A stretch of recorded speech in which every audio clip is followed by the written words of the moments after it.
He was absolutely terrified of me. The previous homeowner had told me that there were a lot of neighborhood cats that just kind of leave him be, so that's what I did initially. But I realized that he looked really, really thin. At the time, I wasn't really used to cats, so I didn't know what really you're supposed to do. I was leaving out a can of tuna right on my deck because he looked hungry. Eventually, once or twice a week, I started to put cat food out. He was still super afraid. He would meow and he would make eye contact too before he'd run off. He would just eat out of his little food and water bowl outside of my house. And if he noticed me on the other side of the glass, he would run away. But eventually he got comfortable with me through the glass, and he would just kind of look at me and get back to his food and he'd be okay.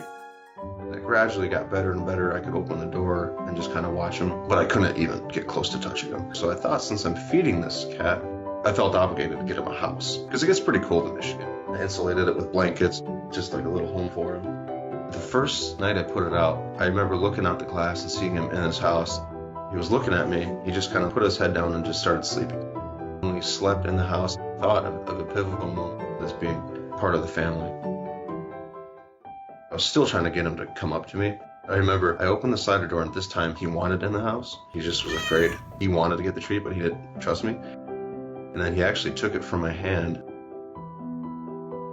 Basically, that was the turning point where I could actually pet him. Just pet him while my slider's open. I was able to capture him. He came in the house for the first time. Come here.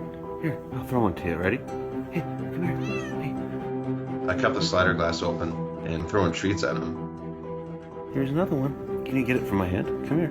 And he would eat it. I would throw another one a little bit closer to me, and he'd get closer and closer. I'll throw one to you. Here you go. Hey, here you go. He got close enough to me. Come here. You checking the place out?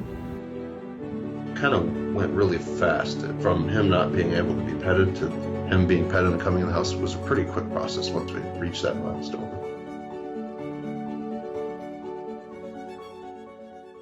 At that point, I would keep him inside the house, they say, just to kind of let him acclimate themselves to the new environment. So he did. I would just leave him alone.